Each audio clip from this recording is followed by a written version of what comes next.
Hello tout le monde.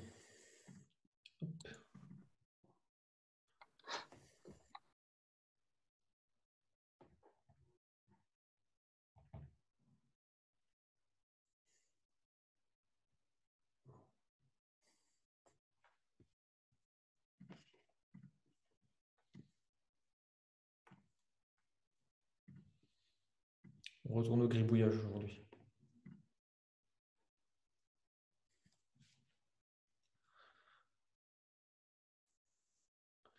Alors comme vous l'avez compris, ce sera un cas pratique fictif à la demande générale, vu que complètement à l'unanimité, vous avez voté pour ça.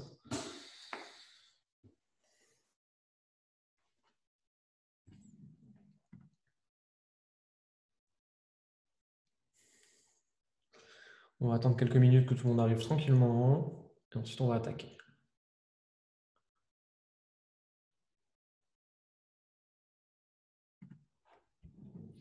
Ce cas pratique, il sera participatif. Donc je vous demanderai dans le chat, dans les commentaires, de participer, parce qu'il y a des moments où on aura des décisions à prendre, et on va les prendre ensemble.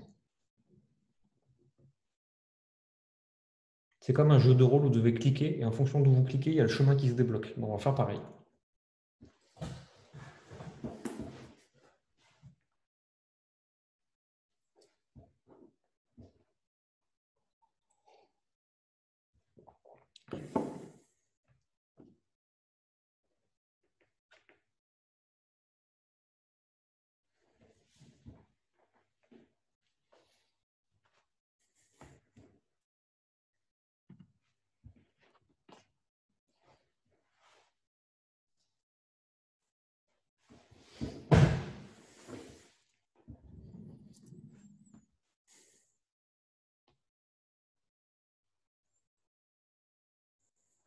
Et l'autre, Giacomo.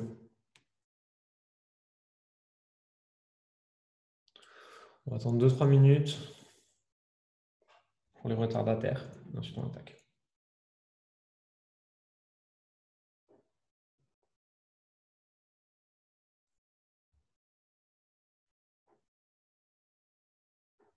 C'est passé très très vite cette semaine. Je ne sais pas vous, mais j'ai rien vu moi.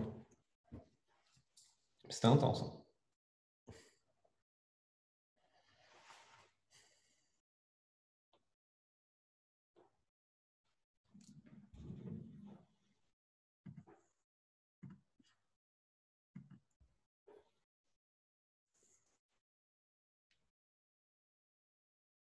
Et oui, Émilie, c'était efficace dans ton cas, on peut le dire. Hein.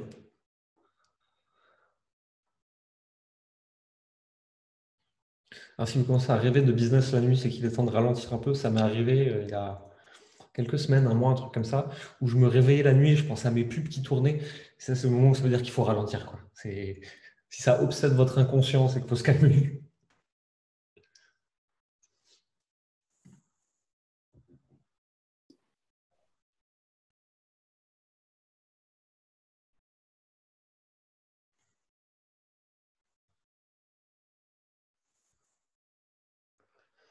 Alors, on va commencer tout doucement, et puis ceux qui arriveront après, ils prendront en route.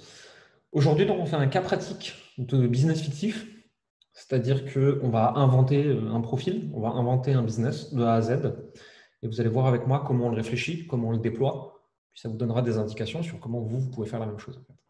Je pense qu'on aura le temps à la fin pour encore un petit peu de questions-réponses tranquillement. Alors, la première chose à faire, oui, effectivement, il disait qu'il y a des célébrations à faire. Donc, on prendra un moment à la fin pour ça aussi. Ce sera agréable, ça fera du bien à tout le monde. La première chose à faire, si on veut faire un cas pratique fictif, c'est qu'on va devoir décider d'un marché.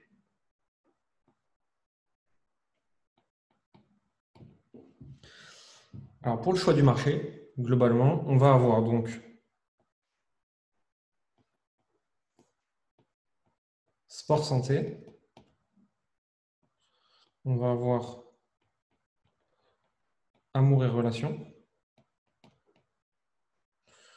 on va avoir ce qu'on appelle le marché du make money, donc c'est des choses qui directement ou indirectement font gagner de l'argent, et derrière, on va aussi avoir complètement divertissement. Alors, dans le divertissement, ça peut être apprendre à jouer au golf, ou ça peut être carrément autre chose, enfin, c'est assez large. Sport santé, il y a le bien-être, le coaching, l'accompagnement dans la partie santé. Santé, c'est santé bien-être. Alors, ce que je vous demandais déjà pour commencer, dans le chat, c'est de m'aider à décider ça. On va choisir déjà quel marché on choisit pour notre business fictif. Alors, j'ai santé une fois, amour une fois.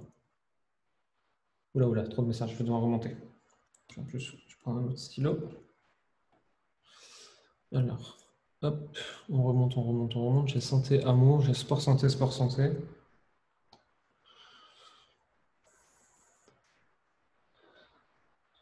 Santé, bien-être, make money, santé, amour, money, relation, money.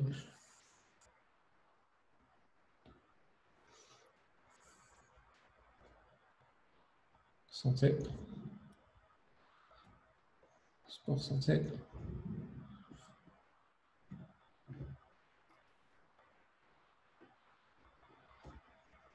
Sport, santé, divertissement. Je vous laisse continuer à voter. Pour ceux qui viennent d'arriver, on va décider pour notre business fictif que nous allons créer déjà dans quel marché on va le positionner.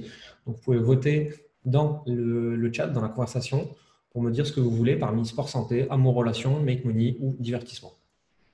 Même si là, on a clairement une tendance qui est déjà en train de se décider. Je vais vous laisser encore 1 ou 2 minutes pour voter. Amour, relation.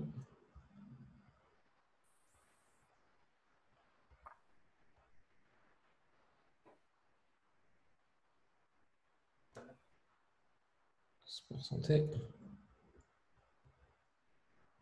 Il y en a qui n'ont pas voté. Sport, santé et make money.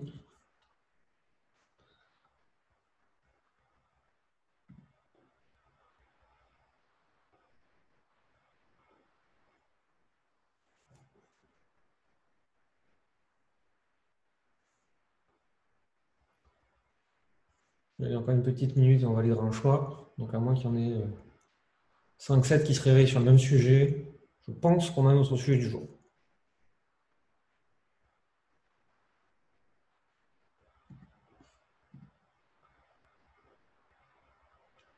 On a un vote blanc.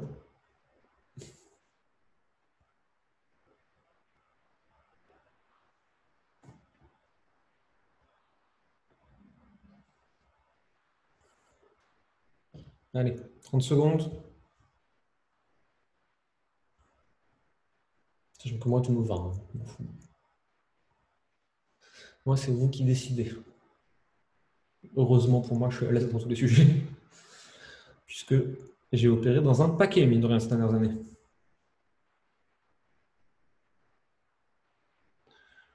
Ok. Pascal qui dit santé va souvent avec make money. Non. Santé, c'est vraiment sport santé, c'est perte de poids, prise de muscle, bien-être, santé. Par exemple, tu as un problème de santé quelconque qui pourrait être réglé. Ça va être le bien-être, ça va être le mindset, ça va être plein de choses comme ça. Ce qu'on appelle make money, c'est comment gagner de l'argent, comment économiser de l'argent, comment ne pas perdre d'argent. Donc ça va être marketing, investissement, économiser.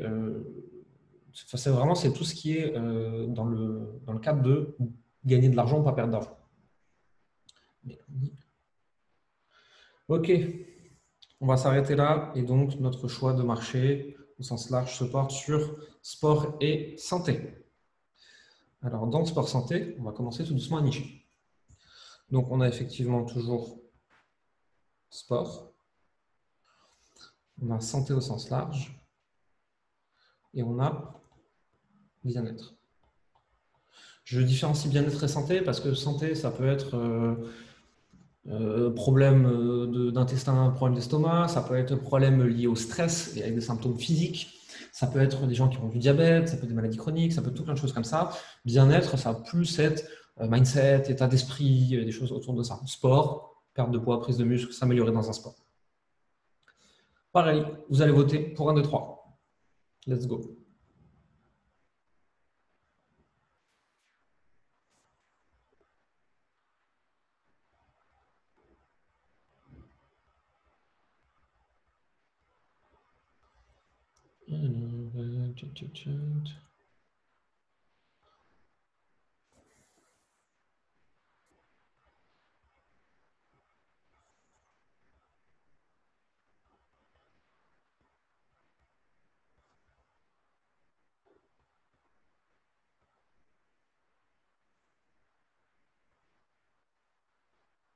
Bon, je pense que là, je continue à défiler, mais a priori...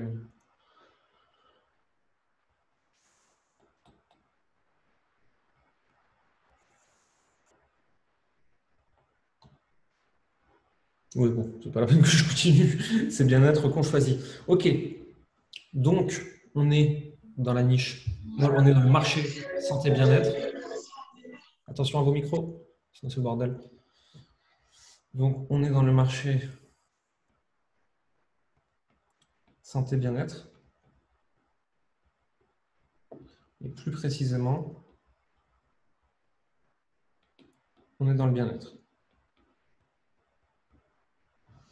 Donc là, ensuite, on a deux possibilités pour aller creuser autour de notre niche. Soit on peut segmenter par âge et profil démographique. Profil démographique, ça va être homme, femme, plutôt tel âge, plutôt dans telle région, etc. Ça va nous aider à déterminer le problème de ces personnes. Ou alors, on peut directement nicher par typologie de problème et déterminer qui sont les personnes qui ont ce problème ensuite.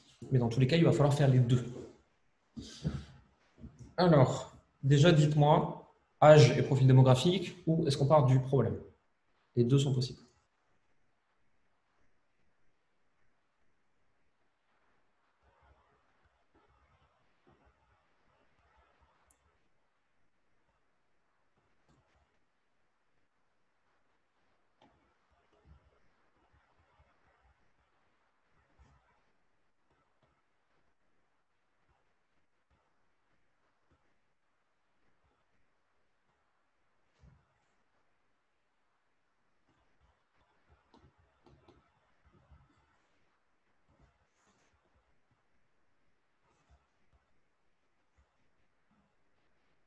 Bon.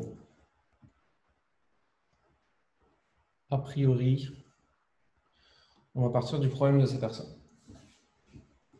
OK. Qu'est-ce qu'on leur invente comme problème? Qui est-ce qu'on choisit comme problème? Faites-moi des suggestions. Là, cette fois-ci, c'est moi qui vais en choisir un, celui qui servira de meilleur, le mieux, avec le meilleur exemple. Alors, on a effectivement la possibilité du burn-out.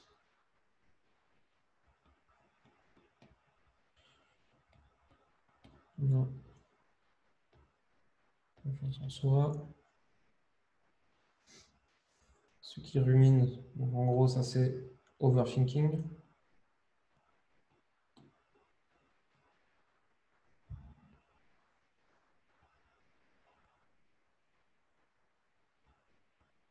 Émotion, donc avec toute la niche hypersensible. Addiction.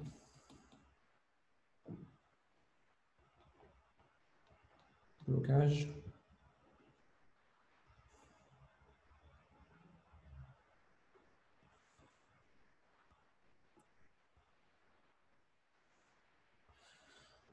On a effectivement la possibilité de traiter les traumas.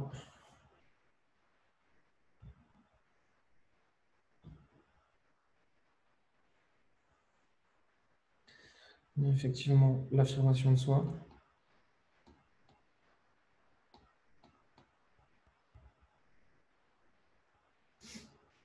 Se comparer aux autres, c'est beaucoup la confiance en soi et l'amour de soi aussi.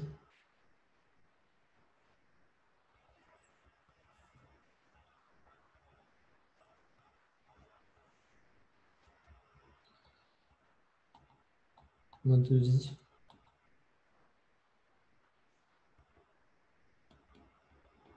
Bien sûr. Ok.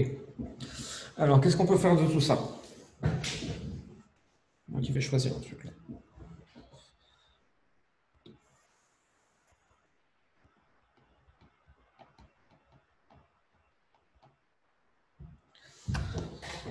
Alors, on va dire qu'on va travailler sur les blocages émotionnels liés aux blessures chez les hypersensibles.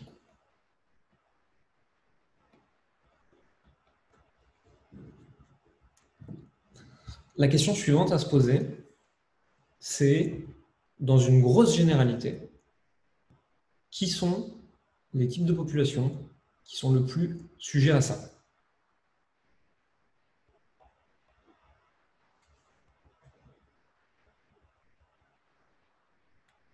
Cédric, non, on fait aujourd'hui un cas pratique fictif. Donc on invente un business de A à Z. C'est ce qu'on va faire aujourd'hui. Ce qui a été voté à l'unanimité sur le groupe.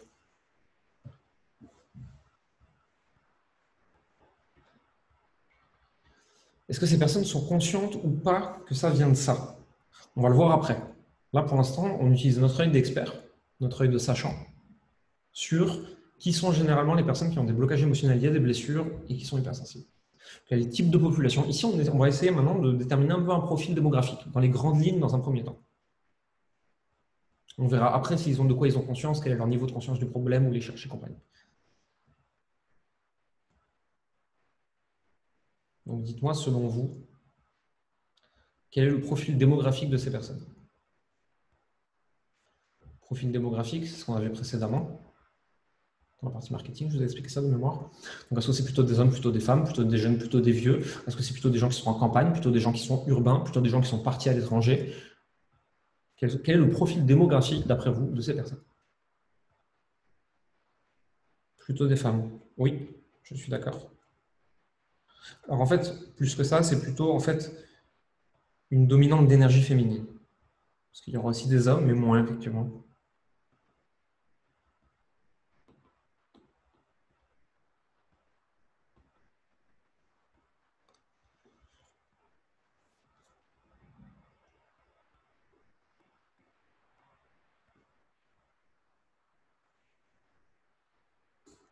Plutôt des femmes citadines, c'est vrai. Parce que justement, en fait, la vie urbaine, le monde capitaliste qui va toujours plus vite, toujours plus fort, toujours plus, etc., nous pousse en fait à complètement enfermer ce qu'on ressent. Et on a des gens qui deviennent hypersensibles à cause de ces développements-là.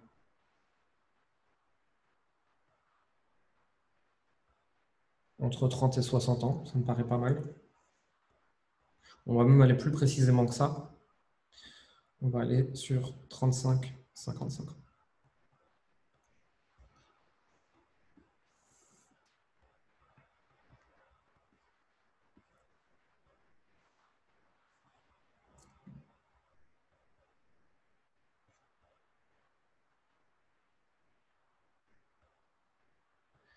Alors Aurélie, tu me dis, femmes soit célibataires, soit en couple, mais pas épanouies dans leur relation. Le problème, c'est qu'en fait, si on décide que c'est ça, en fait, ça peut être tout le monde. Donc c'est soit les célibataires, soit les couples cassés, soit les couples qui vont bien.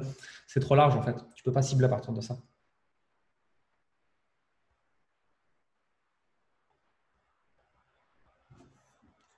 Niveau d'éducation plus, ouais.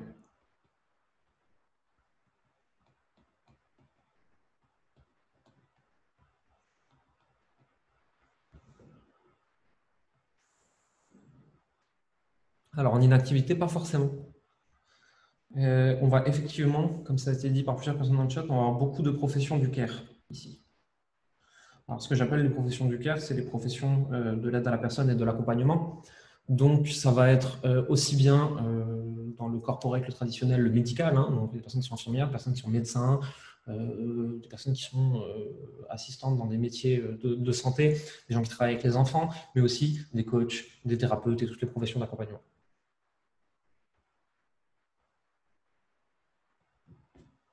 Alors, avec enfant, on peut. C'est un choix qui va exacerber effectivement ces choses-là, mais pas obligatoirement.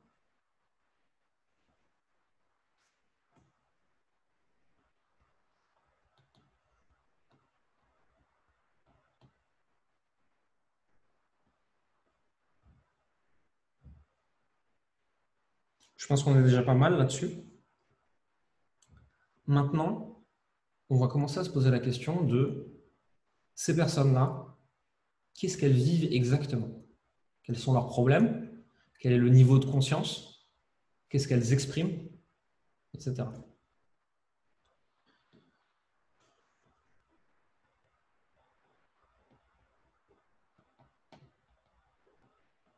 Vous allez voir qu'on va pouvoir aller dans la précision. Dites-moi.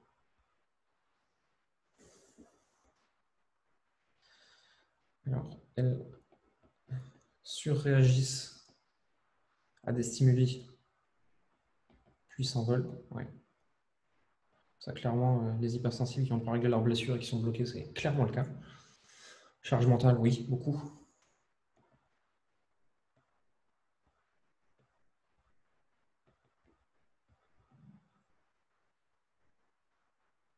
Se sentent incomprises, ouais, de ouf.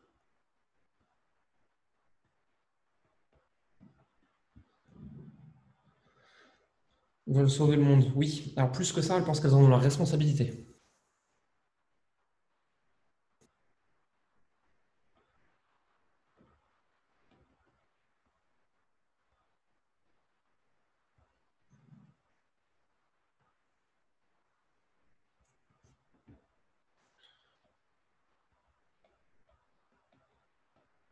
Contre-coup émotionnel après une journée. Ouais.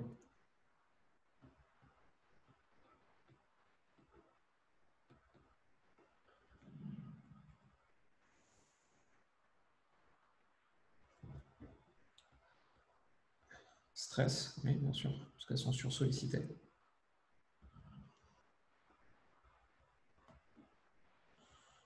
Problème de sommeil? Pas forcément. Justement, parce que le fait de l'épuisement, en fait, tu t'effondres, quoi. Envie de tout plaquer, oui. Et c'est une envie qui crée de la honte, d'ailleurs. Parce que je veux abandonner mon mari, mes gosses et mon travail parce que j'en peux plus.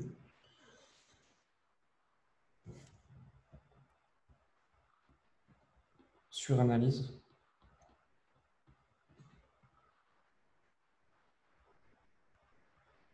Lisa.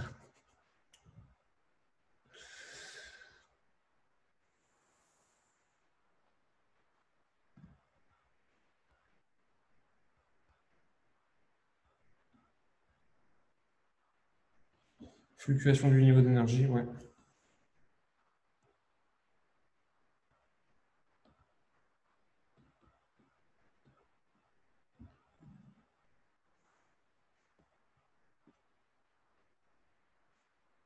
La culpabilité, ouais, ça c'est un truc.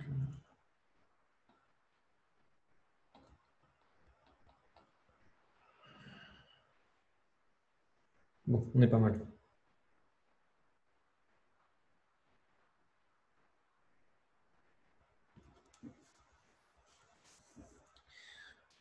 Ok. Maintenant, ce qu'on va aller chercher, on va aller creuser dans tout ça. Pourquoi?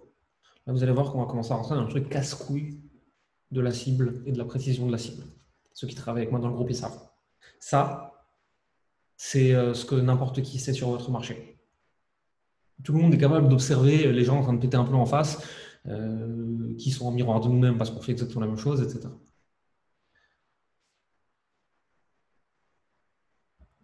Donc ça, c'est les problèmes visibles. Pas à nous, en tout cas. Maintenant, on va venir se poser la question, pourquoi ces personnes vivent et ressentent ça? C'est à vous, dites-moi.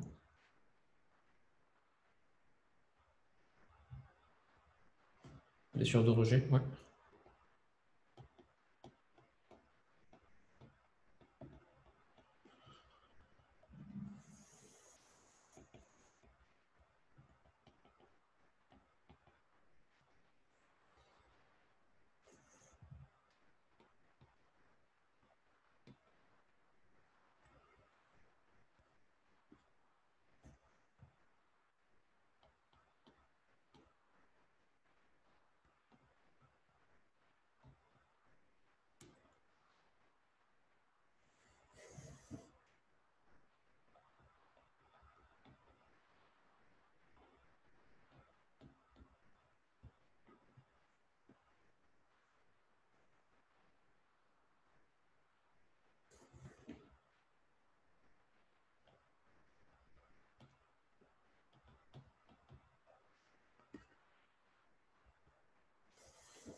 Il y a pas mal de choses qui reviennent avec ça. Ok. Les blessures, on va les voir dans un second temps. Référence externe, c'est-à-dire que c'est l'environnement extérieur qui décide de leur valeur. La première question qu'on va se poser, c'est pourquoi.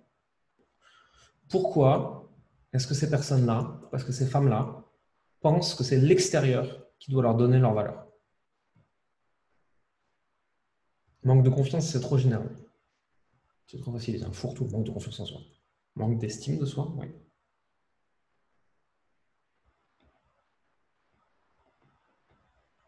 Automatiquement, on va parler aussi d'amour de soi.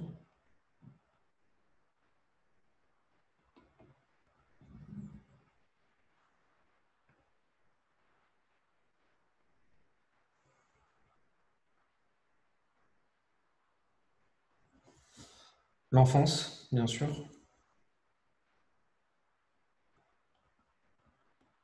Sois gentil avec maman, fais ça pour papa, on connaît. Donc recherche de validation, recherche de reproduction de la validation parentale, parce qu'on n'a pas développé un système de référence interne. Oui.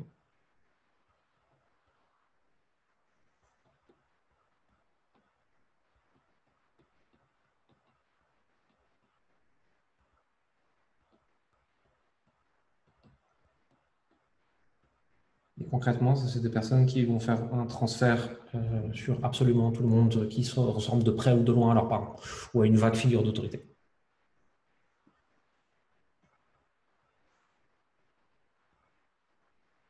Beaucoup de gens qui m'ont dit driver fait plaisir, ouais, complètement.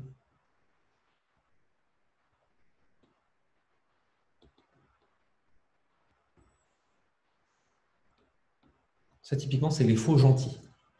C'est les gens qui sont gentils parce qu'ils pensent que c'est comme ça qu'on va les aimer, mais qui ne sont pas gentils par nature. En plus, ça, c'est insupportable. Les gens, ça se voit, tu vois, qu'ils sont gentils et serviables, mais pas parce qu'ils veulent l'être, en fait. Parce ils attendent ta réaction positive. Extrêmement énervant quand c'est dans ta sphère privée, ce genre de personne. Ok, c'est déjà pas mal. Ensuite, on va continuer. Pourquoi ces personnes ne se connaissent pas? En dehors des raisons évidentes de on leur a jamais appris, hein, c'est trop facile. Pourquoi est-ce qu'elles ne se connaissent pas?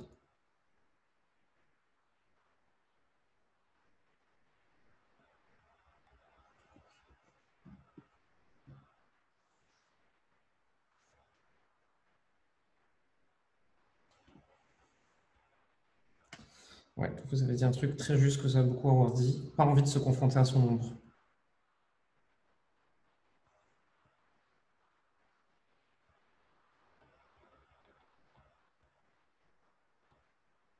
Peur de ce qu'elles vont découvrir. Qui suis-je quand personne ne me regarde? Pas le temps de se poser pour regarder.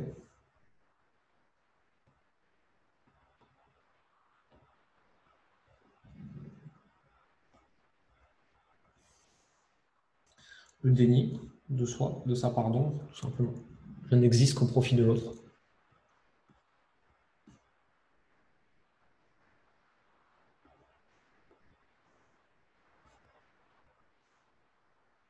Système de survie, faire, oui.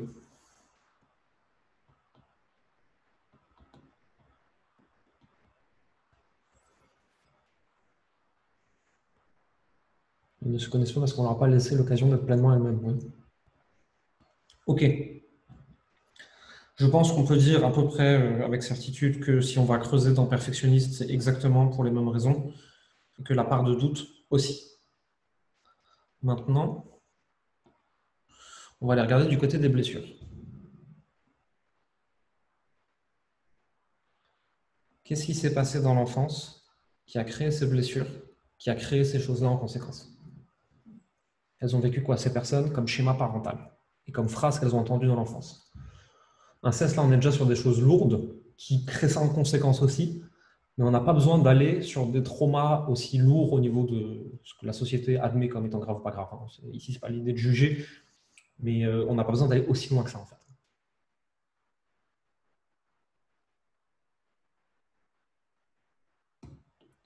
Alors là, il y a des choses très intéressantes. On a divorce qui va nécessairement chez l'enfant, ou presque, avec culpabilité.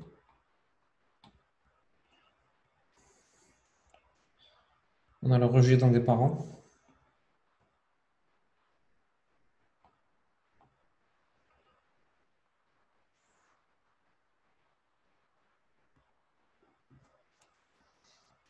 On a des parents exigeants.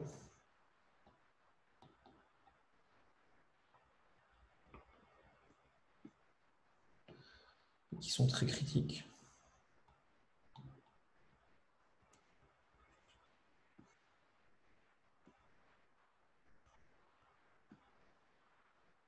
Harcèlement scolaire, on est déjà presque dans la phase 2. On est déjà en fait dans la reproduction du pattern initial déjà. C'est complètement juste et c'est complètement dans les clous, hein, mais on est déjà dans la suite du pattern.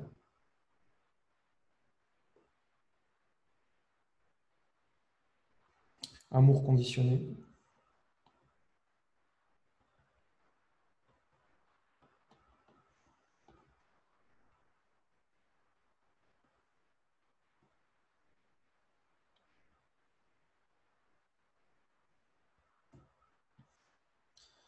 Pas d'écoute émotionnelle.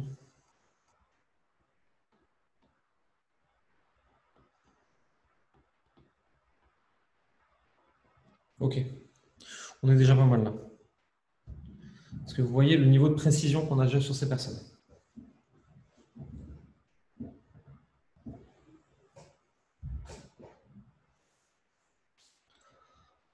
Ensuite, maintenant, on va se demander...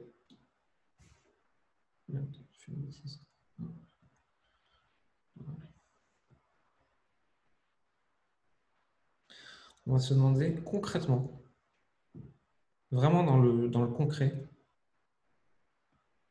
ces personnes, ça les empêche de faire quoi? Qu'est-ce qu'elles manifestent verbalement dans leur quotidien de « je me sens comme ça », ce qu'on a vu en première page. Nous, ensuite, on a vu pourquoi elles se sentent comme ça. On allait creuser dans le pourquoi. Et maintenant, on va voir la conséquence directe. Quelles sont les conséquences directes de tout ce qu'on a écrit jusqu'à maintenant?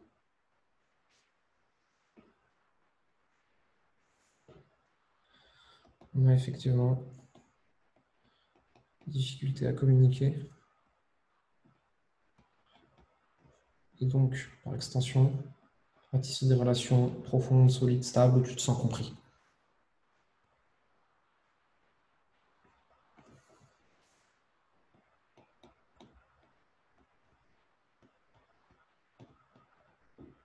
On a l'alimentation tampon, hyperphagie, manger ses émotions, alimentation doudou, etc. On s'en fout comment on l'appelle.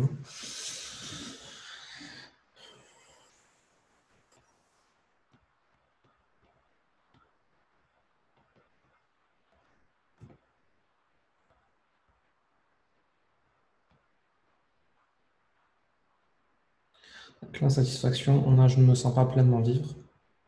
On a des personnes qui sont en autopilote, en gros. Bon. On a effectivement des douleurs somatiques, ça, ouais.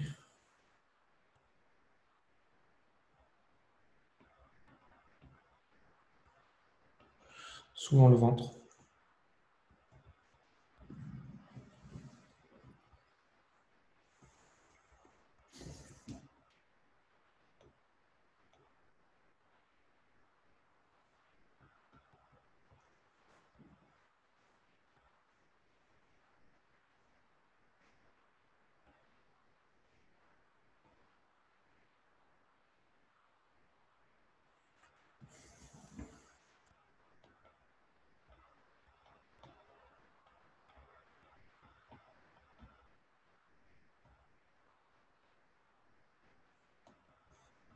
Ok, on va déjà regarder ça dans un premier temps. Ça fait déjà beaucoup de choses. Alors déjà, vous voyez qu'ici, en fait, on va se retrouver avec quelque chose concrètement. On pensait qu'on avait une cible précise. On en a encore 1, 2, 3, 4, 5, 6. Et donc là, il va falloir prendre une décision sur laquelle décision choisir. Parce qu'en fait, vous pouvez tous les aider. Vous avez identifié le problème de tous. C'est toute la même cible démographique. Mais dans votre communication, vous n'allez pas pouvoir vous adresser à tous en même temps. Tout simplement parce que, et c'est pour ça qu'on est allé chercher concrètement, ce qu'on a vu avant, elles n'en ont pas conscience et elles ne le savent pas pour la plupart. Leur niveau de conscience, c'est ce qu'on vient d'écrire ici.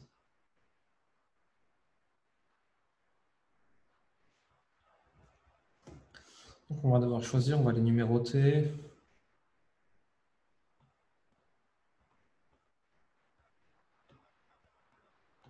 Voilà, hop. Et vous allez voter.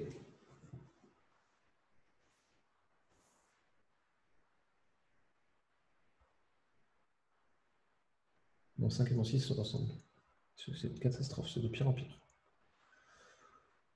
Alors.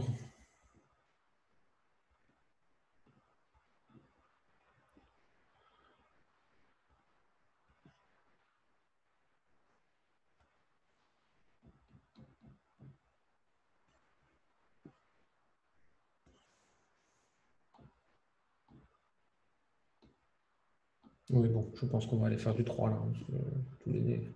Ok. Donc on va aller chercher des personnes qui se sentent insatisfaites et qu'elles manifestent par ce sentiment de je ne me sens pas pleinement vivre. Nous sommes donc dans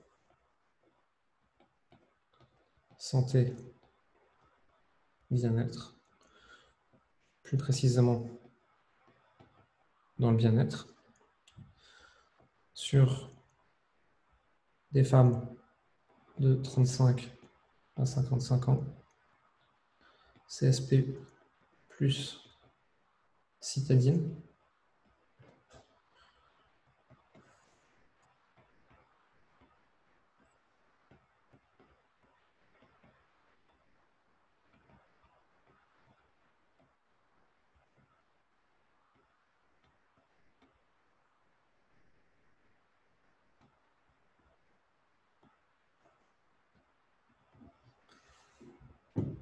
Pourquoi est-ce que je vous ai fait chier avec tous les 3 exercices d'avant pour finalement revenir à quelque chose de plus généraliste?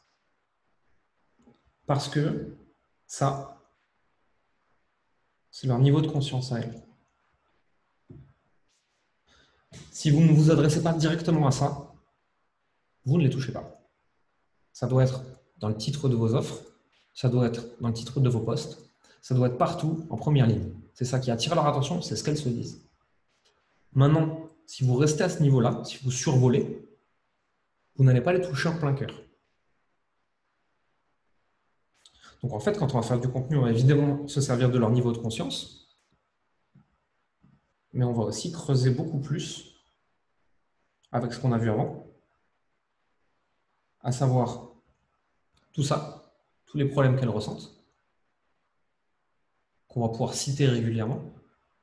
Et surtout, quand on va arriver dans des contenus plus avancés, où les personnes ont déjà pris conscience de certaines choses grâce à nous, là seulement, on va pouvoir utiliser ça. Avec seulement des questions ouvertes. Est-ce que tu t'es déjà souvenu de ce moment dans l'enfance où on te disait ça? Là, la personne, elle va lire, elle va faire « Oh, oups ». C'est seulement en ayant tout ça en conscience, en tête, nous, en tant qu'accompagnants et en tant que marketeurs et entrepreneurs, qu'on peut arriver plus profondément derrière chez nos clients. Donc, on en est là. Maintenant, la question qu'on va se poser, c'est quelles sont les fausses solutions qu'elles ont essayé déjà pour régler ça?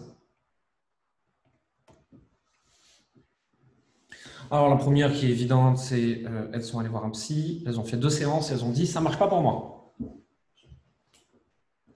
J'ai des amis comme ça qui sont allés voir des psys. J'en connais un qui allait voir. Il a fait une séance avec un psy sur Internet. Il a dit « ça ne marche pas, au revoir ». Elles ont essayé d'aller voir un psy. Elles ont essayé évidemment le yoga, ça c'est un grand classique.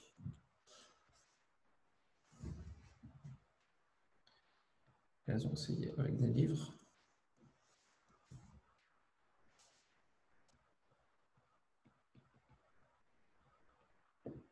Méditation. Des médicaments. Malheureusement, en plus en France, on les filait comme si c'était des cachets.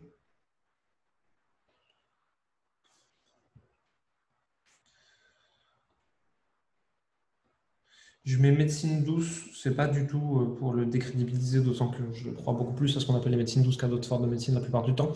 C'est juste que c'est comme ça qu'on appelle ça. Donc, voilà, donc j'ai vu acupuncture, kinésio, etc. Spiritualité, en général, ils n'en sont pas là. Oui, c'est vrai qu'on peut parler de médecine alternative aussi. C'est un peu moins cliché et réducteur. Ouais, copine alcool, ça, clairement.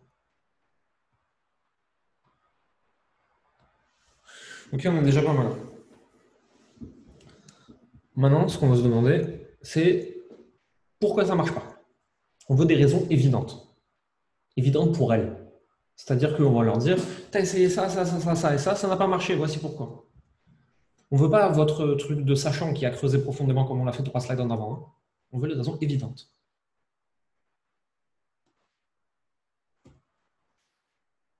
Parce que c'est superficiel.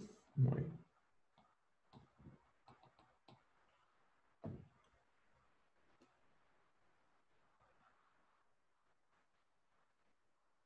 Traiter le problème au lieu de la cause.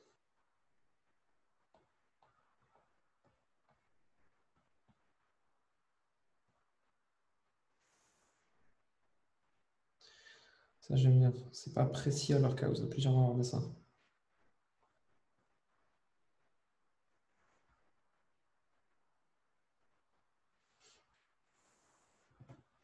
Ouais, en gros, elles essayent de couper le signal d'alarme sans résoudre le problème.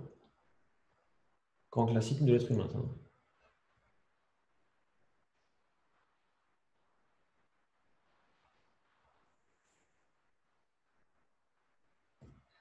Ok, on est pas mal globalement. Tout ce que vous avez dit revient plus ou moins toujours à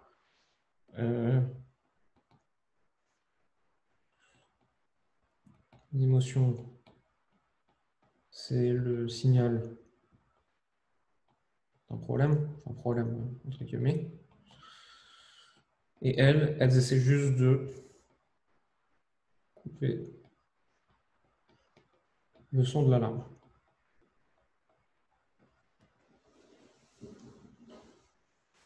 Les slides, vous les recevrez de toute façon. Hein.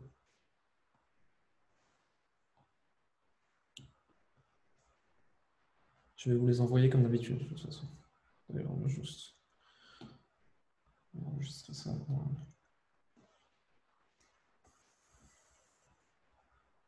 Ok. On a les fausses solutions. Qu'est-ce que ces femmes-là n'ont surtout pas envie de faire pour régler le problème? Là, on veut lister tout ce qui a l'air difficile. Si on se dit, OK, on va prendre le problème à bras-le-corps, on va le régler, qu'est-ce qui a l'air difficile et qu'on n'a pas envie de faire?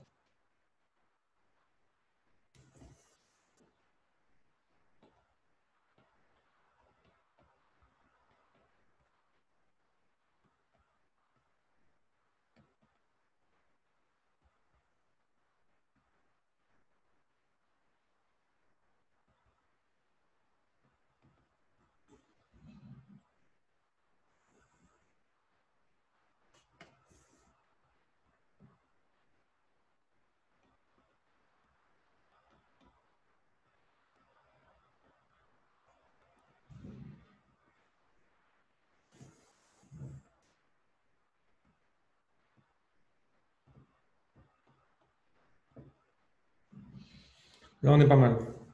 On pourrait aller plus loin, bien sûr, hein, mais là, aujourd'hui, ce n'est pas forcément le but. OK, tout ça, c'est ce qu'elles ne veulent pas. Bien entendu, nous, ici, on sait aussi que c'est précisément de ça dont elles ont besoin. Ça, c'est les épinards. C'est ceux qu'on va cacher dans la boîte de chocolat. La question, c'est qu'est-ce qu'on pourrait leur montrer, leur donner comme solution facile? Ou qui a l'air facile, en tout cas pour elles, par rapport à leur vie.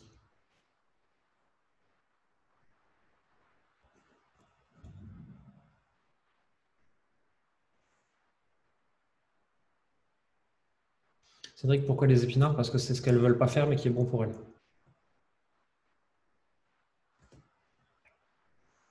La technique des petits pas, ouais, qu'on pourrait aussi appeler petits changements. On pourrait même les appeler petits changements insignifiants.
Sandra a dit quelque chose de très juste ici, qui est très important et qui est très intéressant pour vous dans tous les marchés. Ça. Elle a dit comme dans les magazines féminins. Les tabloïds et la soupe de magazines qu'on nous sert depuis des dizaines d'années sont un sujet passionnant de ce que les gens veulent. Ce n'est pas du tout ce qui est bon pour eux, mais ça vous dit ce que la moyenne du marché a envie de savoir, et envie de voir et envie d'acheter.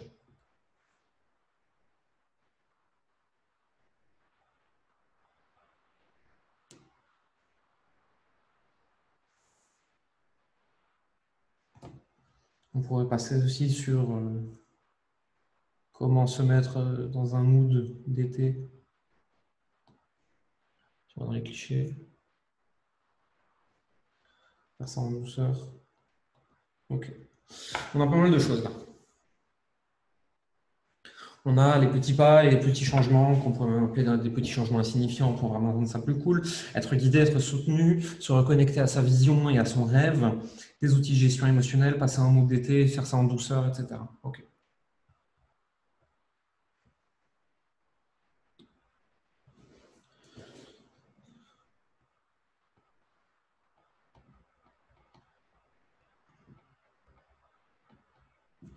Pourquoi ça marche?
Il y a un exemple que j'utilisais beaucoup, c'est regardez, moi je l'ai fait.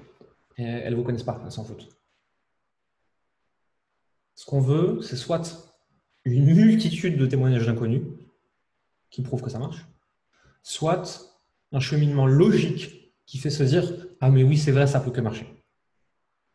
Mais regarde, moi je l'ai fait, ça amène automatiquement la question suivante, ouais mais t'es qui? Et pourquoi ça marcherait dans mon cas précis à moi?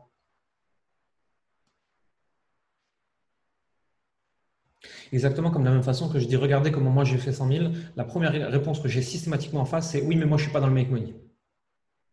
Et c'est normal. La question sous-jacente à tout ça, C'est pourquoi ça marcherait dans mon cas particulier.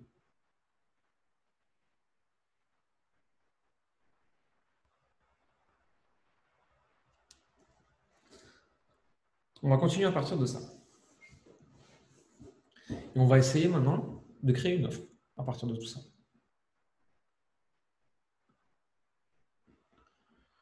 Alors, on va se donner deux options, en one-one et en petit groupe, les deux étant intéressants. Ok. Si on veut faire des petits changements et qu'on va les faire tranquillement, il faut que ça dure au moins 6 mois. C'est pas la peine d'espérer des changements durables en 10 minutes par jour, sinon. 6 mois.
Voilà, par exemple.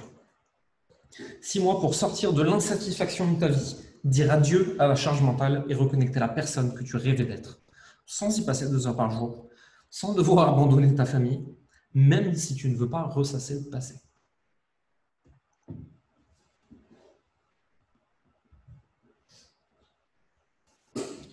Et on pourrait s'amuser à appeler ça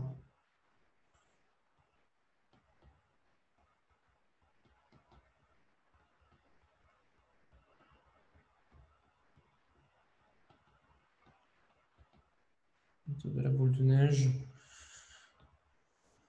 On va aller plus loin.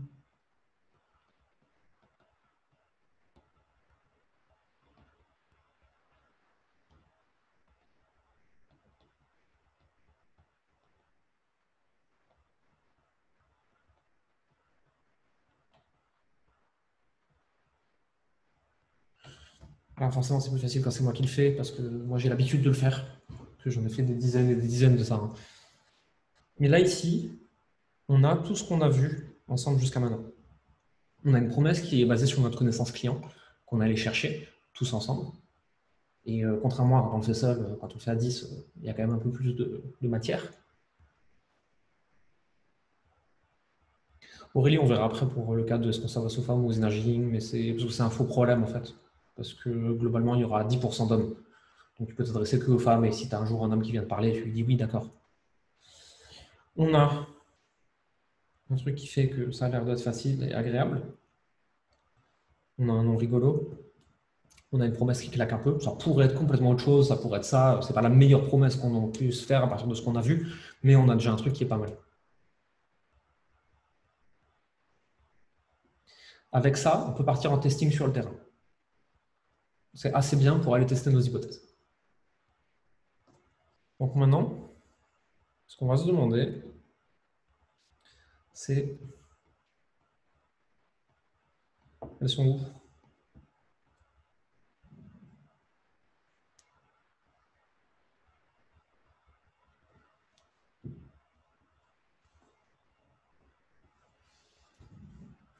Quand je dis elles sont où, c'est pas un réseau social ou un lieu physique qui nous intéresse, c'est leur centre d'intérêt. Parce qu'à partir de leur centre d'intérêt, sur tous les réseaux sociaux, on va pouvoir cibler.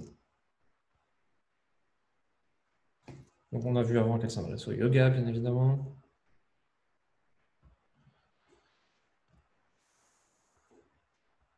Les groupes d'hypersensibles, pas tellement. Dans les groupes d'hypersensibles, il y a des gens qui sont surtout là pour s'énerver, malheureusement. Et pour se complaire dans leur hypersensibilité. Ah, toi aussi, tu es hypersensible si tu as vu ça aujourd'hui. Super, ça ne fait pas avancer les choses. D'ailleurs, yoga, on pourrait aller beaucoup plus loin.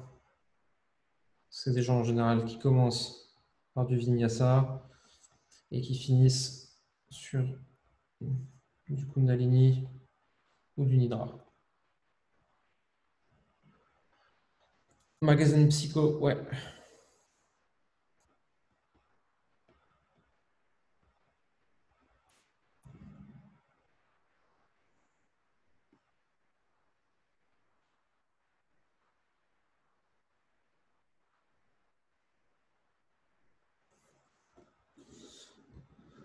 Pour aller plus loin même,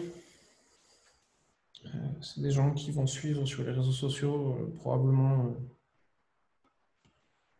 David Lefrançois, David Laroche, etc. Les gourous du bien-être francophone. Mariama, tu parles de formation pour développer le mindset, ça veut dire qu'ils sont déjà à un niveau 2 ou 3 de conscience, si ils en sont là.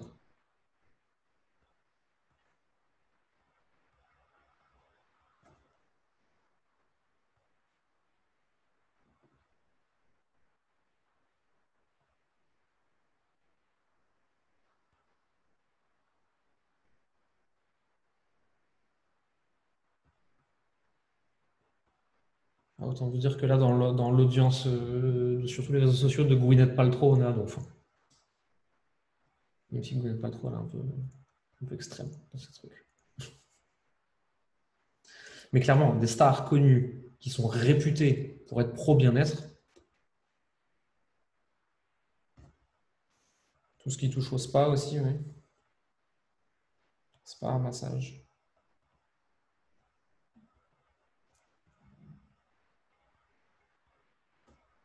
Bridget Jones, de ouf.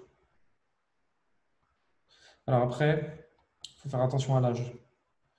Bridget Jones, on va vraiment être sur du, par rapport à quand c'est sorti, je dirais 30-40 ans. Il y a bien sûr des gens qui n'ont pas 30-40 ans qui sont fans de Bridget Jones, hein, mais la grosse majorité.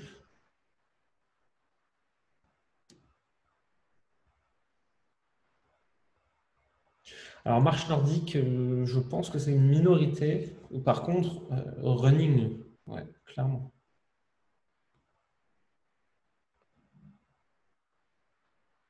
Alors, chocolat, oui, mais ne suivent pas des pages de chocolat sur Facebook. N'oubliez pas qu'on parle de CSP+ citadine. Elles n'ont pas que ça à foutre.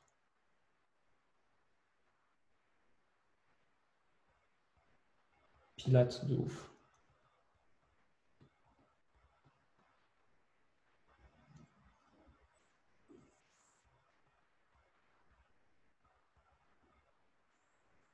Thé, café haut de gamme, ouais. L'univers du thé.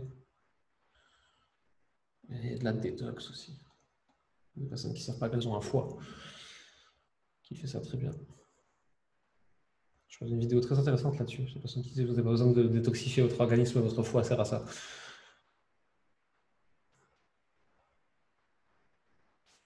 Bullet Journal, ouais, de ouf. Toute la communauté Bujo, là, on est en plein dedans. Même si Bujo, c'est peut-être un poil plus jeune que notre cible. Bon, on est déjà pas mal. Là, on a tous les endroits où les trouver. Donc, par exemple, si on les cherche sur Facebook, on va aller sur des pages et des groupes qui parlent des sujets qu'on a vus précédemment. On va ajouter. Si on veut utiliser Instagram et YouTube, on va parler de ces sujets. On va inviter ceux qui en parlent.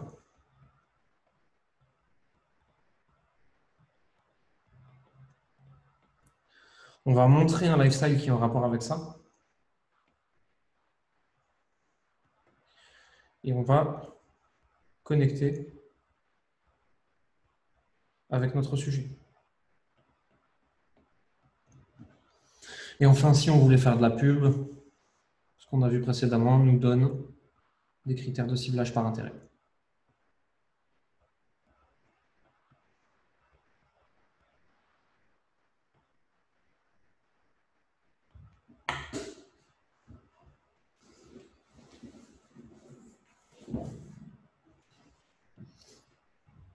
À partir de là, en fait, il n'y a absolument plus qu'à dérouler. Pour ça, vous allez très simplement faire une stratégie de contenu avec des accroches qui sont liées à leur centre d'intérêt ou leur niveau de conscience.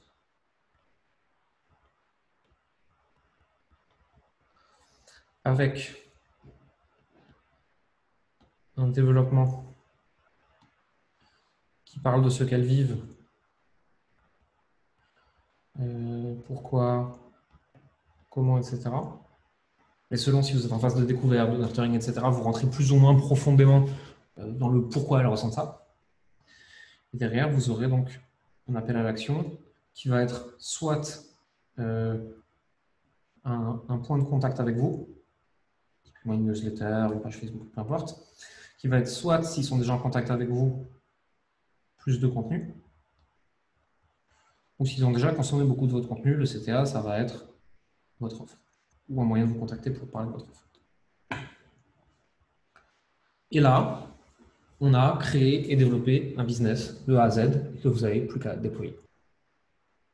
À partir de tout ce qu'on a là, vous prenez, allez, 90 minutes par semaine pour faire de l'audience. Vous prenez 3 heures par semaine pour faire du contenu. Vous prenez encore 1 heure pour répondre aux questions. Et vous avez donc un business qui tient de A à Z avec tout son marketing en 5h30 par semaine. Sandra, faire de l'audience ajoutée si tu es sur une stratégie Facebook, créer des vidéos sur YouTube, développer une communauté sur Instagram, l'audience dépend de là où tu choisis de la faire.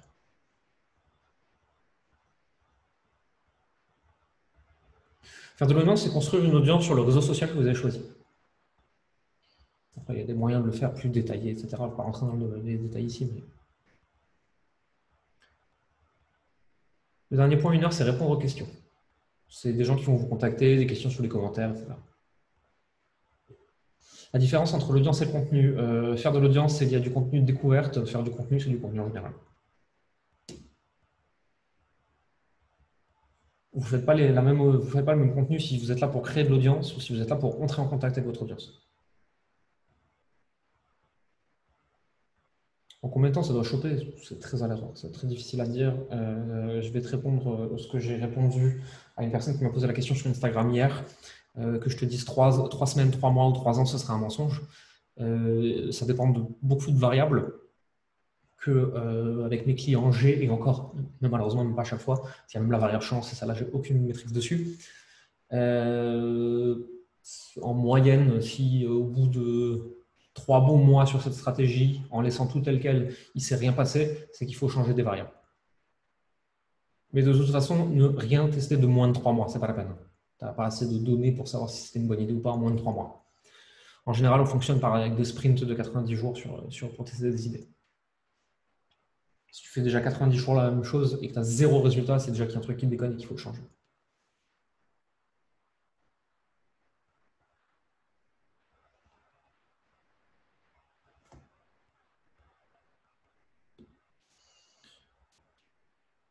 Voilà, je vous ai montré comment moi je fais si je devais créer un business de A à Z.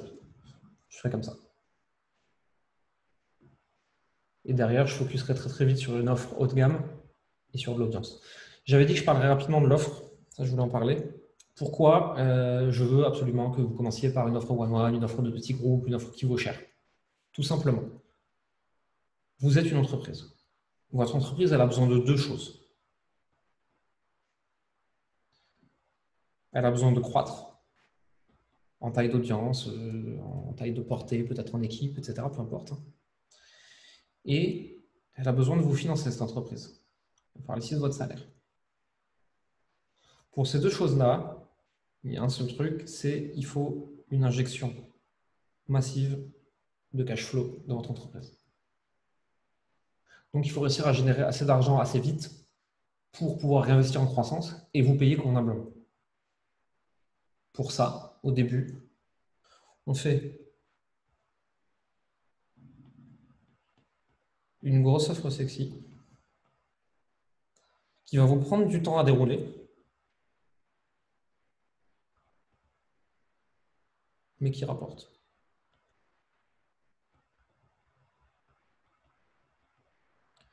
Et plus ça va avancer, plus vous serez serein financièrement, plus vous pourrez faire des plus petites offres à plus de monde, puisque votre grosse offre sexy vous aura permis d'injecter en croissance. Injecter en croissance, ça peut être plein de choses. Ça peut être un monteur YouTube, ça peut être une agence pour Instagram, ça peut être quelqu'un qui vous fait des visuels, ça peut être de la pub, ça peut être des partenariats rémunérés, ça peut être plein de choses. Mais pour pouvoir injecter en croissance, il faut de l'argent. Et pour avoir de l'argent rapidement, le plus facilement, c'est l'accompagnement one-one, cher, parce que vous donnez beaucoup de temps.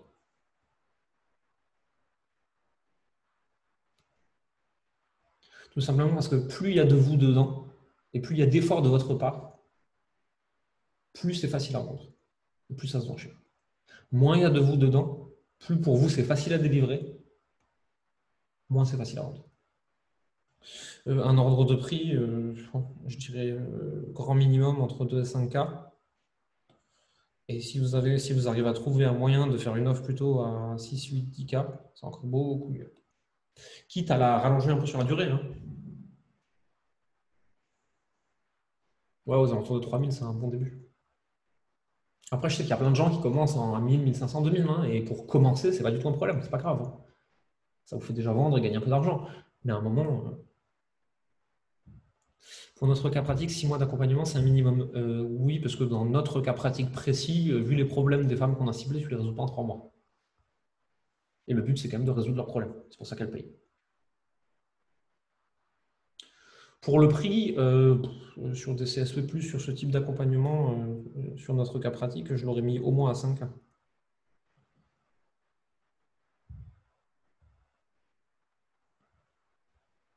Non, 6K par personne.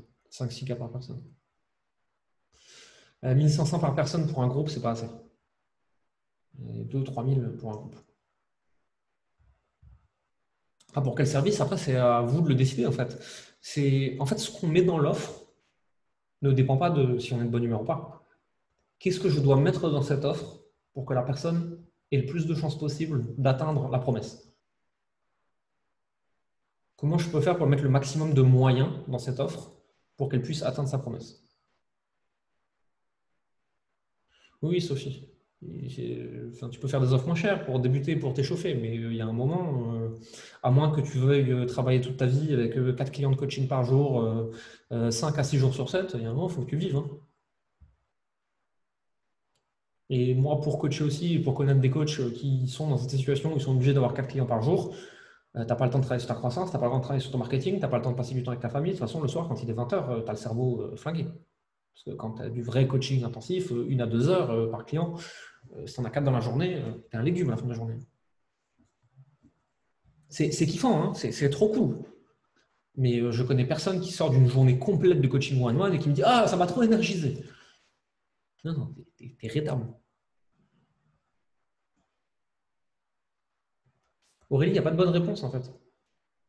Si tu peux choisir ton prix, il n'y a pas de bonne réponse. Tu peux tester plusieurs prix, tu peux essayer.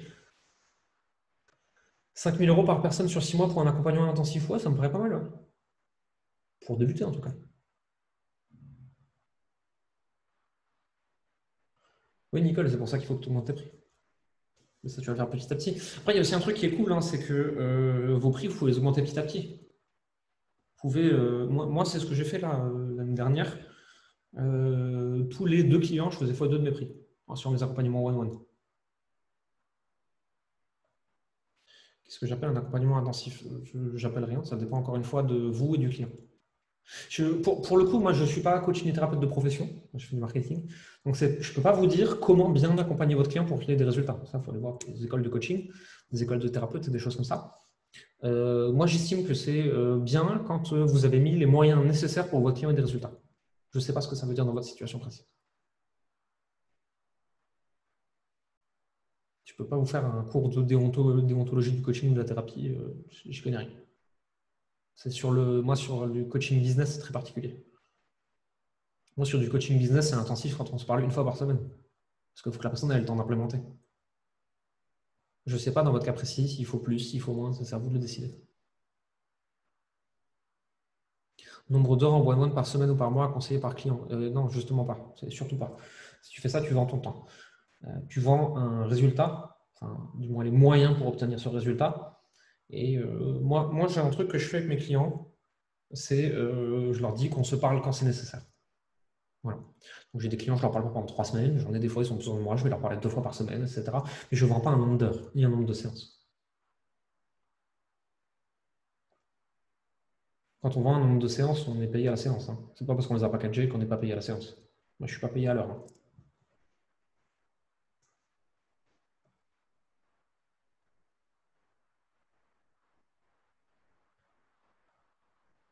Ouais, décorréler le plus possible du prix du temps, c'est ça.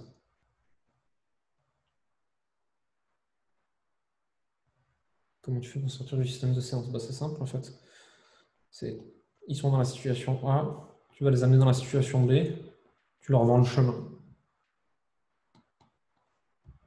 Ce que la plupart des gens ont tendance à faire, c'est vous êtes dans la situation A, on va faire 12 séances, vous serez dans la situation B, ça fera 3 000 euros. Moi, ici, ce que je mets là, pour les aider à atteindre leur objectif de A vers B, c'est à ma discrétion. C'est moi le professionnel, c'est moi qui décide. De même que quand je vais chez le médecin, c'est pas moi qui décide du traitement. Quand je vais chez le garagiste, c'est pas moi qui décide comment on doit réparer la voiture.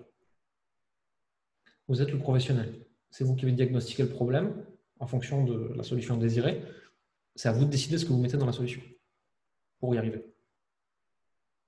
Cédric, non, je ne fixe pas de limite d'heure, mais moi je fais confiance à mes clients one-one, d'autant que j'en prends très peu, comme étant des grandes personnes responsables et que je leur dis en fait, je compte sur toi pour ne pas m'harceler, pas abuser, et de même que tu peux compter sur moi pour ne pas te refuser une séance sans raison. Moi je marche à la confiance là-dessus. Ce qui est peut-être une connerie, parce que si demain je suis devant un tribunal et que je dois justifier de ça, c'est pas justifiable. Mais je prends tellement peu de clients one-one que je choisis de faire comme ça.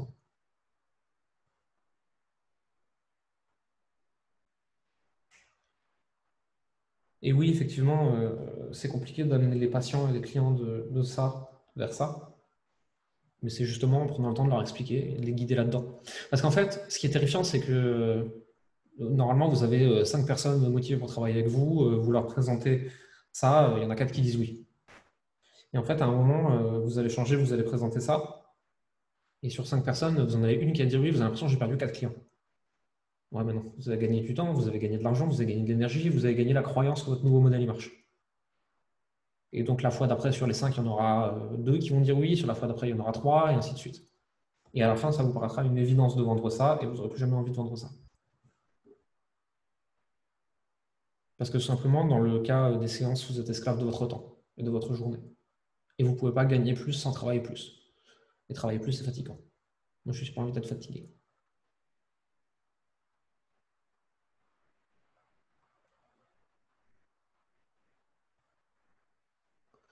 Je vous propose qu'on fasse 10-15 minutes de questions-réponses avec la voix.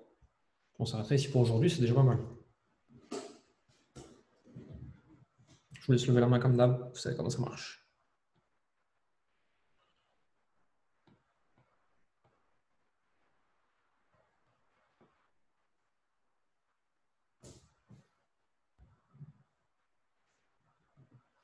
Donc, comme l'a dit Sandra, quand on soigne vraiment l'expérience client et qu'on délivre de façon premium vraiment et qu'on prend soin des clients, ils se détendent sur le nombre de séances et des trucs comme ça.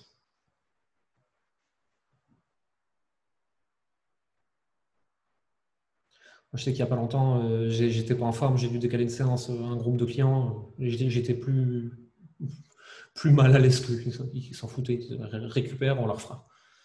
Marie-Aliès. Oui, admettons que donc tu fais tes 3 mois, tu es à fond et ça ne marche pas comme tu veux. Quel est le processus pour revoir ton offre?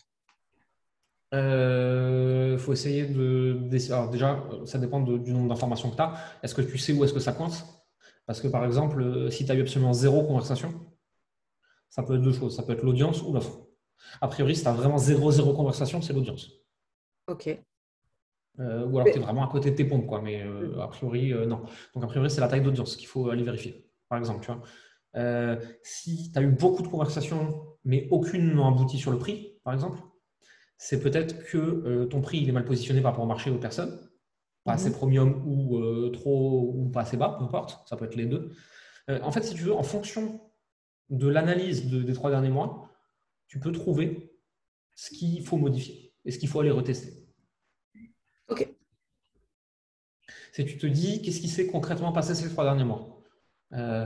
Combien j'ai d'audience? À combien j'ai fait de contenu? À combien de personnes j'ai parlé? Où est-ce qu'elles sont allées les conversations? Est-ce qu'il y en a qui ont abouti? Et à partir de toutes ces variables, tu regardes ça vraiment froidement, comme si c'était un tableau chiffré, et tu te dis, OK, où a l'air d'être le goulot d'étranglement? En Ok. fonction de ça, tu fais une modification et tu retestes autre chose. Ok. Et une deuxième question.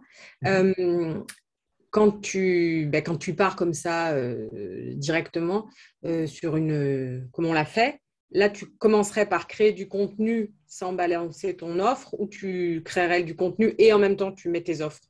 Comment Je tu fais commencerai en par, termes de... je commencerai par créer un peu de contenu 7-10 jours avant de proposer quoi que ce soit. Ok. Pour créer la Parce qu'après, confiance. a priori, en fait, si tu veux, alors quelqu'un qui arrive chez toi qui a très mal, il faut pouvoir lui vendre tout de suite, bien évidemment.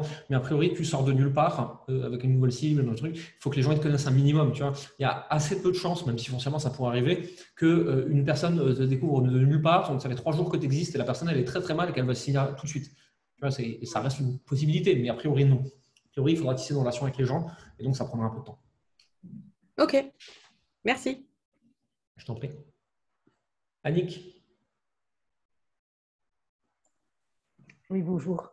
hello. Jérémy, bonjour tout le monde. Je réagis par rapport à créer de l'audience. Toi, tu disais aussi dans une séance précédente qu'il valait mieux travailler à partir d'une page et inviter les gens plutôt que de créer une Non, page non, pro. non, non, non. Alors, J'ai mal compris. Non, non, je sais pas forcément que tu as mal compris, c'est qu'on n'utilise pas tous les mêmes mots quand on parle de ça. Alors, sur Facebook, vous avez ce qu'on appelle les pages, qui sont les pages professionnelles avec les likes dessus, et les profils, donc comme le compte personnel qu'on a tous. Ce que moi, je conseille, c'est de prendre un profil, de le détourner à un usage pro. Parce que, en fait, ça permet de faire la démarche proactive d'ajouter toi-même des gens en contact. Ce que tu ne peux pas faire avec une page. Mhm. Et de toute façon, les pages aujourd'hui, elles n'ont plus aucune portée de publication. Et alors, quand tu as 50 personnes dessus, tes posts sont encore vus, mais dès que tu as quelques milliers de personnes sur ta page, il y a peut-être, dans le meilleur des cas, 1% des gens qui vont voir tes posts. Les pages ne servent aujourd'hui sur Facebook, à part les grosses pages américaines à plusieurs millions, mais ça, on les oublie, les pages ne servent qu'à faire de la publicité. Tu as besoin d'une page pour faire de la publicité Facebook. Nous, ce qu'on veut, c'est pas faire de la publicité, c'est travailler sur une petite audience, c'est cibler les gens, créer une relation avec eux. Donc, on va prendre un profil, on va le détourner pour en faire un profil pro, on va ajouter des gens et on va les soumettre à notre contenu.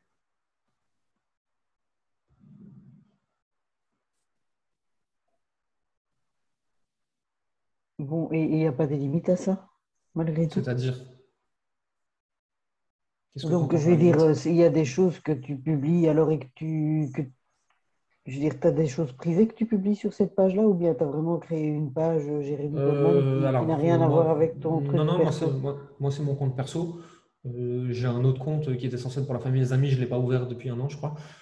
Moi, en fait, si tu veux, moi, c'est un peu particulier. Moi, ma vie perso et pro, elle est très chevauchée. Donc, dans mon cas, c'est une question qui ne se pose pas vraiment. Maintenant, si tu as un compte Facebook que tu utilises très personnellement, où tu as des choses très privées dessus et qui est tout verrouillé, tu en crées un deuxième à côté. Facebook n'aime pas trop ça, mais si tu le fais proprement et gentiment, ça passe. Et donc, parce que par exemple, moi j'ai démarré dans le contexte nous, en Belgique, on appelle couveuse entreprise, je pense qu'en Mhm. en France c'est pépinière. Euh, ils demandent naturellement qu'on crée un site internet, qu'on crée une page, donc j'ai fait le nécessaire. Mais donc on Oui, peut également utiliser par exemple des publications qu'on fait sur la page pro et les publier sur son ouais. profil Ouais, bien perso sûr. du coup. Évite juste de cliquer sur partager à partir de ta page pour mettre sur ton profil, parce que ça perd en visibilité. C'est mieux de prendre le contenu et de publier directement sur le profil. Ok, Ce qu'on appelle du coup, quand une publication n'est pas partagée de quelque part, mais qu'elle est directement uploadée dans Facebook, on appelle ça ça une fonctionne mieux. publication en Ouais, natif, ouais, et ça marche beaucoup mieux. Ouais. ok.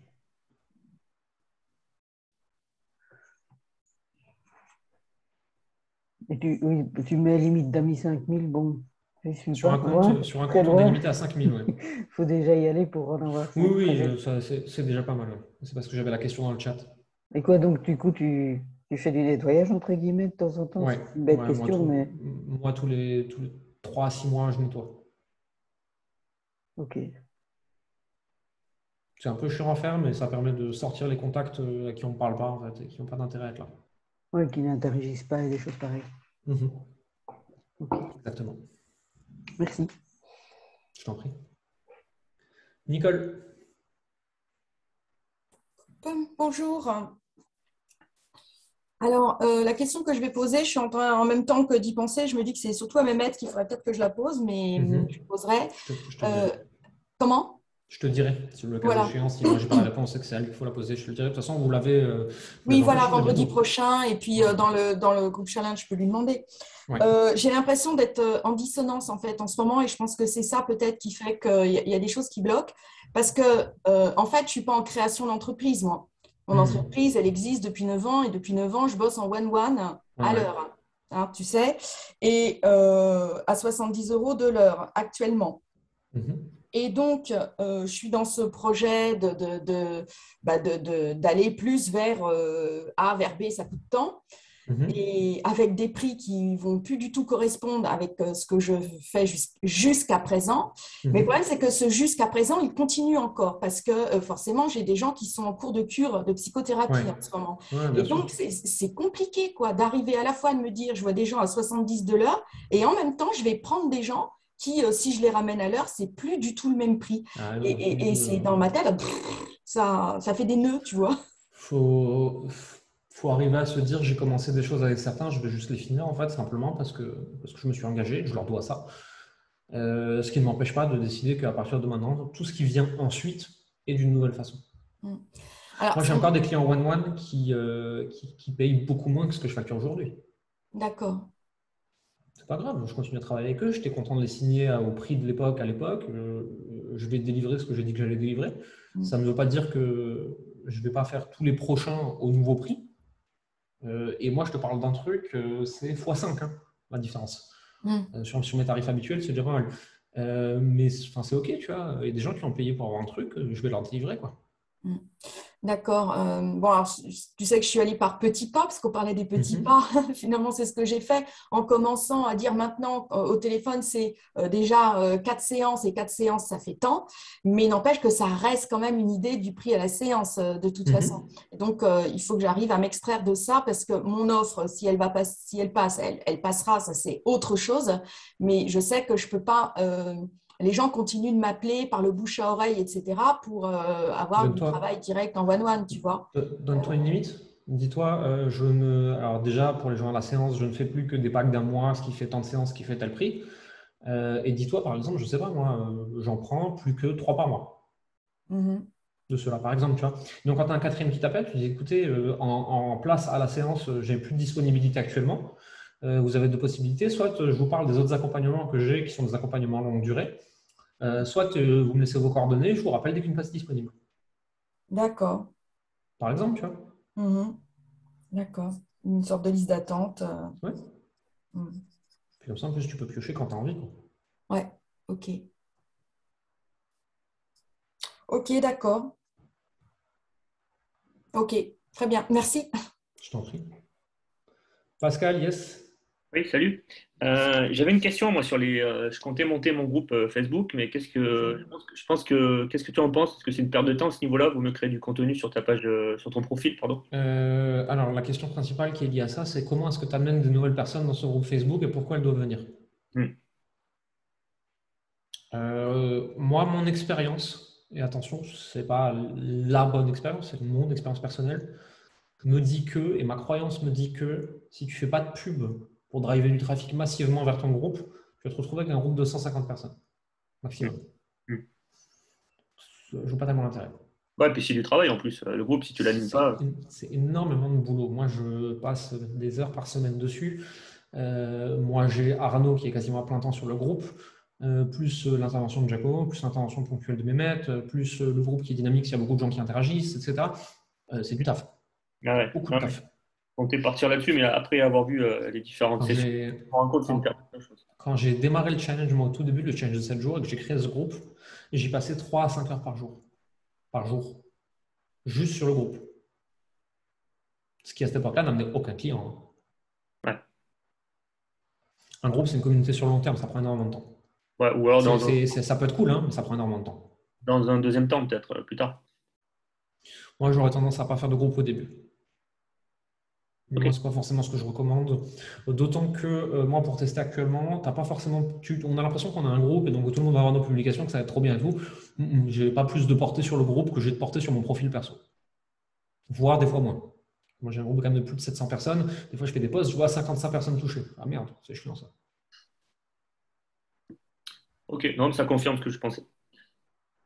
Ça marche. Merci. J'en prie. Sophie, les groupes, c'est pas bien lorsque tu l'intègres dans ton offre. Si, quand tu as une offre de groupe, enfin un groupe Facebook pour avec, c'est une très bonne idée. Odile. Oui, bah, du coup, ça rejoint la question de Pascal sur les groupes. Moi, je me demandais quand est-ce qu'on passe dans la phase nurturing. Est-ce que tu attires, tu fais du contenu, à leur niveau de conscience, et après… C'est une salade de fruits hebdomadaire. Toutes les semaines, il faut un peu de tout en fait. Parce que tu ne peux pas cibler précisément une partie de ton audience, surtout au début. Donc en fait, au début, tu vas faire un peu de contenu de découverte, un peu de contenu de nurturing, un peu de contenu de vente, et tu vas voir comment ça réagit en face. En fonction de ça, tu vas adapter. Si tu as beaucoup plus de choses qui se passent sur le contenu de découverte que sur le contenu nurturing, c'est peut-être que les personnes ne sont pas encore assez avancées. Inversement, si tu as beaucoup de choses sur le contenu nurturing, quasiment rien sur le contenu de découverte, c'est peut-être qu'il faut retravailler ton audience et s'occuper de ceux qui sont déjà là en parallèle. C'est t'adaptes en fonction des réactions. Ok. Ouais, du coup, tu as une stratégie à court terme en fait. Tu veux vraiment développer tout de suite et rentrer de l'argent tout de suite avec le coaching one-to-one, c'est ça? Tu publies sur ton profil et après, tu peux avoir en même temps mettre en place une stratégie sur du moyen terme exactement. En publiant peut-être des vidéos. Et là, ça va être par exemple YouTube, Instagram, ça peut être un blog, n'importe quoi. Et là, ce que ça va faire, c'est que tu vas amener vers une newsletter, pas forcément, je mets ça comme exemple, mais voilà, et qui va amener vers une offre. Mais ça permet d'amorcer la pompe en moins de 3 mois efficacement. Ça, dans de rares cas, ça prend moins de 3 mois, mais par expérience, ça peut plutôt prendre 6 à 12 mois. C'est pour ça qu'on amorce la pompe avec ça. C'est ce qui nous permet de ne pas passer par la publicité payante quand on n'a pas d'expérience. Parce que le but, c'est de… Enfin, moi, je n'ai pas envie de faire du one-to-one ad vitam aeternam. Je comprends. Après, le but, c'est vraiment de passer sur du groupe rapidement. Tu peux faire du petit groupe pour commencer. Ouais. Au lieu de faire une offre où il y aura potentiellement 50, 60, 80 personnes dedans un jour et que tu peux gérer en même temps parce que tu l'as bien structuré, tu peux commencer par des groupes de 3, 4, 5 en petites sessions. Tu prends qu'un groupe par session, tu les amènes sur 3 mois par exemple. Tu peux faire des choses comme ça aussi au début. Ce que je vous expliquais le jour 1, moi, mon offre, la meute, c'était des groupes de 5 personnes. 5 personnes à 5K, c'est-à-dire que déjà par groupe, je crois que c'est 25K, hein, donc ça faisait une injection de cash flow dans la boîte, mais c'était quand même du petit groupe et finalement c'était un peu du one-one au sein d'un groupe, tu vois, mais il y avait déjà quelques vidéos et tout, mais ça me permettait d'avoir une offre déjà avancée qui permet de faire bouger les gens. D'accord. Et du coup, comment tu proposes ce genre d'offre sur un lancement sur 7-10 jours. D'accord. Et tu dis les portes sont ouvertes de temps à temps. et tu vas faire du contenu qui parle de ça, tu vas recontacter les personnes qui étaient potentiellement intéressées, tu vas à tout prix essayer d'aller remplir ton groupe, quoi. Ok. Ok, merci. Ce que tu peux aussi faire, c'est une liste d'attente. Hein. Oui. Tu fais une liste d'attente toute l'année, dès que tu as assez de personnes dedans, tu l'ouvres, tu vois. Ok. Merci. Je t'en prie. Marielle, le mode cohorte, c'est ça, c'est des groupes de 5, 10 sur des temps donnés qui commencent en même temps et qui finissent en même temps. Sophie. Oui, bonjour. Hello. Merci pour le développement sur le one-to-one. Et là, pendant le cours, j'ai quelqu'un qui m'envoie un message en me demandant si je fais des tarifs, si je peux proposer un règlement en plusieurs fois. Tu lui demandes qu'est-ce qu'elle appelle plusieurs fois, cette personne. Ouais, Alors déjà, ça. règle absolue, jamais un paiement étalé au-delà de la durée du coaching. Jamais. Ouais, la base. Si ça dure 3 mois, pas de paiement 6 fois. Hein. Oui, mais la base, mais il y a beaucoup de gens qui font la connerie. Hein. Et je peux te garantir que pour courir après ton argent, après, tu peux t'amuser. Okay. Même avec les personnes de bonne foi. Hein. C'est juste qu'on est complètement humain et on n'a plus du tout envie de payer un truc qui est fini. Quoi. Paiement plusieurs fois, tu peux le proposer, oui. C'est à toi de décider, ça. Ok, d'accord. Ok, bon, ben voilà, c'est un truc bizarre. Demande-lui très simplement qu'est-ce que tu appelles plusieurs fois. Qu'est-ce qui te permettrait, en fait, change la question. Qu'est-ce qui te permettrait comme modalité pour qu'on commence ensemble? Qu'est-ce qui te permettrait de commencer rapidement comme modalité? Et en fait, laisse-la prendre la responsabilité de la proposition. Et ensuite, elle va te répondre et tu regardes si ça te convient ou si ça ne te convient pas. Si ça te convient, tu dis oui. Si ça ne te convient pas, tu dis non, je suis désolé, ça, c'est pas possible. Voici ce que je peux te proposer au mieux. Ouais, ok. Oh, d'accord. Bon, en fait, ça s'étudie, ça peut s'étudier, enfin, peut-être qu'au fur et à mesure, on prend sa confiance et de là, on donne des règles plus strictes, mais au départ, ça peut s'étudier en fonction de la situation de la personne. Complètement. Encore une fois, le but, c'est de ne pas être dans le sacrifice parce que tu veux une cliente à tout prix. C'est une très mauvaise idée, ça. En fait, pose-toi la question. Si j'avais 1 million sur mon compte et 25 clients, qu'est-ce que je lui répondrais?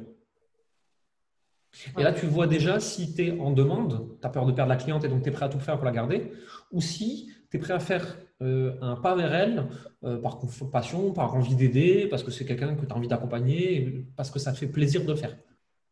Okay. En fait, on peut faire un pas vers l'autre et s'adapter à la personne en face de soi de toutes les façons possibles et imaginables, c'est jamais un problème. La question, c'est pourquoi on le fait. Est-ce qu'on le fait par peur du manque? Et là, c'est dangereux, parce que là, tu vas accepter des choses que tu n'aurais pas acceptées. Okay. Ou est-ce qu'on le fait parce qu'on a envie de le faire? Et moi, ça m'arrive régulièrement d'y aller un peu plus cool avec des gens en disant oui, écoute, vas-y, c'est quoi, fais comme tu veux. Parce que j'ai vraiment envie de les aider, que je leur fais confiance et je me sens à l'aise avec ça. Mais parce qu'en fait, quand moi je déroge à une de mes règles, surtout sur l'argent, limite, je pars du principe que je ne vais pas être payé. Je dis ok, si cette personne, elle me banane du début à la fin, est-ce que je suis ok avec ça quand même? Ouais, ok. Et là, tu prends ta décision en fonction de ça. D'accord. Et une autre petite question, qu'est-ce que tu penses, par exemple, bon, je sais que toi, tu n'aimes pas le téléphone, par exemple, ou des choses comme ça, mais comment dire, de s'adapter, d'avoir un support. Alors, on peut proposer des choses en vidéo, des choses en live, des choses dans des groupes live, ensuite qu'on revend d'ailleurs en masterclass, par exemple. Je vois ça de plus en plus chez les femmes, notamment. Et comment dire, et même des vocaux. Alors, il y a Voxer, il y a tout un ensemble de sous-groupes. Moi, j'ai WhatsApp j'utilise WhatsApp avec tous mes clients et très régulièrement, c'est des notes vocales. Ça permet de gagner du temps. Ouais, c'est pas pour autant que je leur ai vendu un suivi vocal. Tu vois. Enfin, c'est des personnes, je les vois en session de coaching one-one, en visio, mais des fois, on a besoin de se passer une info rapidement, de se poser une question et tout, et m'envoie un vocal. Ouais, ok. Donc ça peut faire partie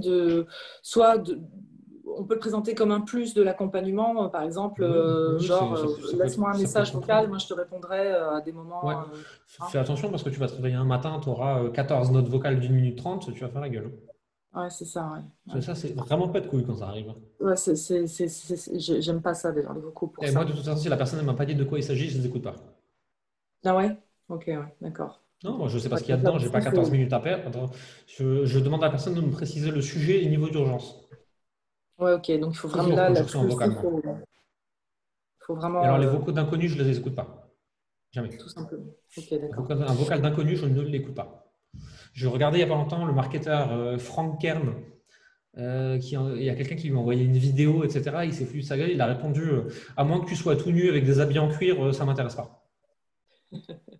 Non, mais c'est clair que le vocal, enfin, moi, je le vois comme une intrusion quoi, de mon temps. Quoi, la première phrase de tout message vocal, c'est toujours « Je te fais un vocal, c'est plus simple ».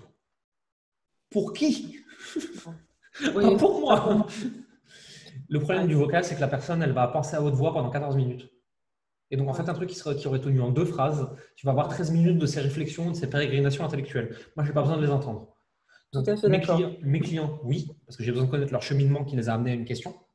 Les inconnus, je ne veux pas savoir ce qui se passe dans leur tête, en fait. Ça ne m'intéresse pas. Donc, pas de vocaux des inconnus. Voilà. Ok, bon, il y a tout c'est une règle personnelle. Hein. C'est quoi? Mais en fait, tu as une ensemble de règles par rapport à ce que tu tolères ou pas, ce qui te fait chier ou pas, en fait. Ouais. C'est encore une fois, si j'avais plein d'argent et plein de clients, qu'est-ce que j'accepterais, qu'est-ce que j'accepterais pas? Je vous le disais plus tôt dans l'atelier, je ne sais plus quel jour c'était, poser des limites qui ne sont pas corrélées à votre compte en banque. Parce que sinon, tu vas te retrouver, dès que tu es dans la merde, à accepter des choses pas tolérables. Et le jour où tu es plus du tout dans la merde, on te propose des grosses sommes d'argent, accepter des choses pas tolérables.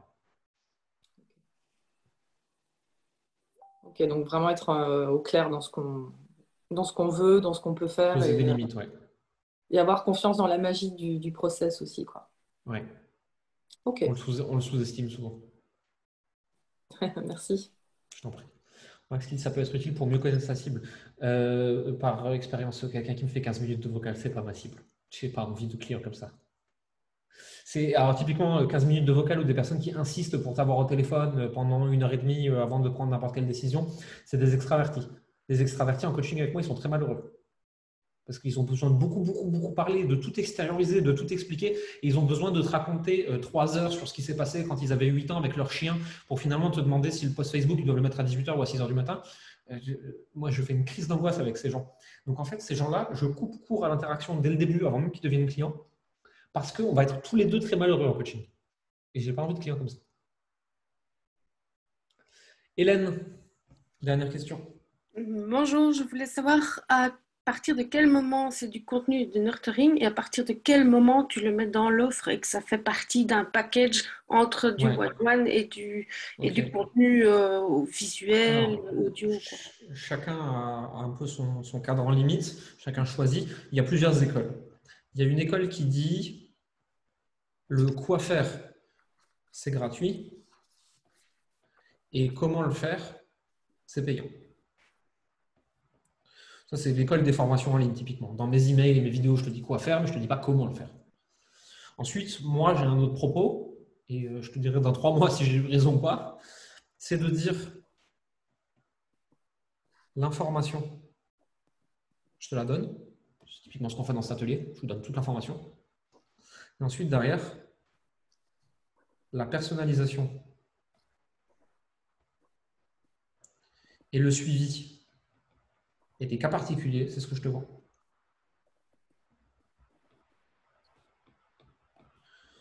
Voilà. C'est les 2 grandes théories et les 2 grandes écoles par rapport à ce sujet-là. C'est à toi de décider avec lequel tu es le plus à l'aise. Par expérience, celui-ci est moins risqué, mais tu crées aussi moins de confiance parce que tu ne donnes vraiment aucune info aux gens. Celui-ci va être plus risqué parce qu'il y a plein de gens qui vont peut-être se dire Jérémy m'a déjà donné toute sa valeur, je ne vois pas pourquoi je passerai en accompagnement avec lui. Mais tu vas aussi créer beaucoup plus de confiance et beaucoup plus d'autorité. Parce que là, après 5 jours, au moins je suis sûr qu'on est tous d'accord que mon sujet, je le connais. Maintenant, le distinguo, c'est est-ce que les gens vont voir la valeur de l'accompagnement quand ils ont déjà eu toute l'information? Moi, c'est ce que j'ai choisi de croire. Mais c'est un enjeu pour mon entreprise. Et si dans 3 mois, j'ai eu tort sur toute la ligne, je ne ferai pas le malin. Mais moi, je choisis ça parce que c'est l'entrepreneur que je veux être. C'est purement une décision à prendre, avec plus ou moins de risques et plus ou moins de résultats.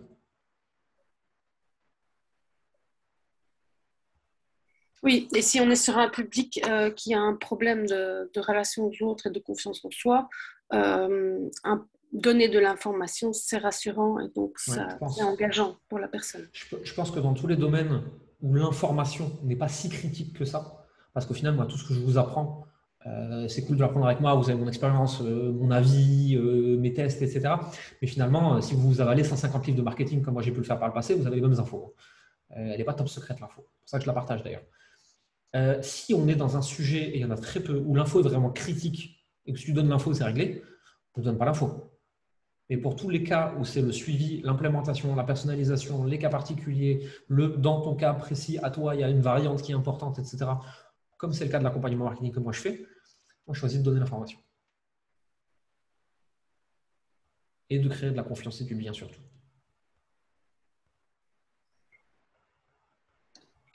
Ok, et peut-être une question pour demain alors, mais comment tu gères la collaboration avec tes collaborateurs qui sont très actifs sur le groupe? Je pense à Arnaud Rivière et... Ouais, comment je gère, c'est-à-dire? Financièrement, ou est-ce que c'est vraiment une participation de leur part? Non, ils sont rémunérés. Que ce soit Arnaud, que ce soit Giacomo, moi, toute mon équipe est rémunérée. Au début, ils ont accepté de jouer le jeu entre guillemets gratuitement, mais pas très longtemps. Je crois que c'était un mois. On avait dit on fait un mois de test, on regarde si notre collaboration et la valeur que vous apportez, elle marche. Et on a des outils pour la mesurer précisément. Et en fonction de ces outils-là, j'ai fait des points avec chacun. On a dit ok, tu estimes que ta valeur elle vaut combien? Ok, tu as généré ça, je pense que tu vas générer ça dans le futur. Voici ce que je suis en capacité de te payer. Est-ce que tu es d'accord? Okay. Sachant que moi, vu que là je suis en phase de scaling, il y a beaucoup de profits qui sont réinjectés, mais j'ai prévu d'avoir beaucoup plus de bénéfices dans le futur, etc. Ils savent aussi qu'il y a des caps qui vont pouvoir passer avec des primes et de plus en plus, etc. Plus ils ont besoin de formation, d'accompagnement. Moi, je suis là pour H24. En fait, tu construis ton deal avec tes collaborateurs comme toi, tu en as envie. Il n'y a pas de bonne règle. Voilà, du coup, ça a une autre dynamique et c'est beaucoup plus intéressant, même pour le public, quoi. Et ça permet en fait aussi d'avoir, moi dans ce que je fais, d'autres visages que moi qui ont une autre approche. Giacomo n'a pas mon approche, Arnaud n'a pas mon approche. Et les personnes qui sont dans l'académie Génie, qui sont encore d'autres coachs sur d'autres sujets par exemple, etc., ont encore une approche différente de la mienne. Et c'est cette multiplicité d'approches qui permet d'arriver souvent, très souvent, à un déblocage d'une situation problématique. S'il n'y avait que mon approche, peut-être que j'aurais 60-70% des réponses, mais que je serais bloqué 30% du temps. Mais vu qu'il y a d'autres gens qui sont complémentaires à moi, on diminue le nombre de fois où on n'aura pas de réponse à donner. Nous, en tout cas, c'est comme ça qu'on a choisi de procéder. Et encore une fois, ce n'est pas la seule bonne réponse. C'est celle que moi, j'ai choisie pour moi. Ok, comment ça se mesure alors, cette participation? Moi, c'est clairement sur les ventes qui génèrent. Ok. Et après, tu peux faire aussi un choix par rapport au prix de leurs compétences sur un marché. Tu vois, tu regardes sur le marché de l'emploi, tel type de compétences, tant de temps de travail, vaut tel prix. Et ensuite, tu choisis, écoute, moi, je veux moins les payer que ça, moi, je veux les payer comme ça exactement, moi, je veux les payer plus que ça, et tu valides en fonction de ça. Moi, généralement, je fais assez confiance aux gens pour me proposer leur rémunération, et ensuite, je regarde concrètement, est-ce que je peux les payer, est-ce que je me sens aligné au moment de payer ça? Est-ce que je trouve que le prix est juste? Oui, non. Parce qu'après, sous-payer les gens, c'est nul. Surpayer les gens, contrairement à ce qu'on pense, c'est très nul. Parce que tu crées des attentes irréalistes, tu crées des égos pas possibles, tu crées des gens qui deviennent inemployables sur le marché après toi, parce que tu les as payés beaucoup trop par rapport à ce qu'ils valent vraiment. C'est vraiment pas leur rendre service et ça plombe et toi, ça plombe toi, l'entreprise et eux. Donc en fait, c'est un choix après de la juste valeur des gens et de leur laisser aussi surtout une porte ouverte pour se barrer s'ils ne sont pas contents, sans faire chier qui que ce soit. Et aussi une porte ouverte à être payé plus s'ils deviennent meilleurs, s'ils montent en compétences, s'ils prennent plus de responsabilités, etc. Moi, chez moi, les salaires ne sont pas capés. Ils peuvent gagner plus. Tu deviens meilleur, tu montes en compétences, tu prends plus de responsabilités, tu gagnes plus d'argent. Mais après, c'est des choix personnels, ça. Ok, merci beaucoup. Je t'en prie. On va s'arrêter ici pour aujourd'hui. C'est déjà la fin de la semaine.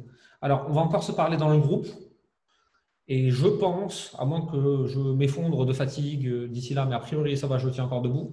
J'aimerais bien faire une dernière session débrief, questions-réponses, tout ça, à la cool, pas prévu, que je vous file comme ça, parce que ça me fera plaisir de le faire, la semaine prochaine. Donc, je vous mettrai un sondage sur le groupe Facebook avec mes différentes possibilités. Et vous me direz quand est-ce que vous êtes dispo, on décidera en fonction de ça. Et puis en fait, aujourd'hui, on avait encore beaucoup de choses à finir, que je voulais encore qu'on fasse. Ça permettra de se parler plus cool, de débriefer de l'atelier, de si vous avez encore des questions, etc. Et ça permettra de passer un moment plus détendu après cet atelier qu'on a passé ensemble. Moi, je serai disponible en milieu de semaine, je ne sais pas exactement encore quand, mais je vous proposerai ça dans le groupe. Ensuite, il y a tous ceux que je vois en coaching VIP demain matin pour les derniers. S'il y en a qui ont changé d'avis, qui veulent venir, vous envoyez un message à Giacomo, vous publiez dans 0 à 100, on vous donnera le lien. Le mort, c'était 47 €, je crois, si je ne dis pas de bêtises. Quelque chose comme ça. Et c'est tout pour aujourd'hui, et c'est déjà bien. Et là, je vais déjà vous laisser respirer 3-4 jours avec toutes ces informations, et on va voir la suite. L'Académie des Génies est encore ouverte exclusivement pour vous jusqu'à dimanche. Dimanche, on ouvre au public. Ce sera ouvert pendant une semaine. Ensuite, on ferme. Et ensuite, je n'ouvre pas de porte de quoi que ce soit avant janvier parce que sinon, moi aussi, j'ai besoin de me reposer. Voilà pour tout ça. Je vous dis à très vite sur le groupe. Le groupe reste ouvert et restera ouvert un long moment pour qu'on puisse encore débriefer, etc. Donc, no speed. Je vous envoie le replay de tout ça tout à l'heure. Il y aura un post Facebook sur le groupe pour qu'on puisse débriefer de cette séance-là aussi. Puis, merci à tous et à très très vite. Bye bye.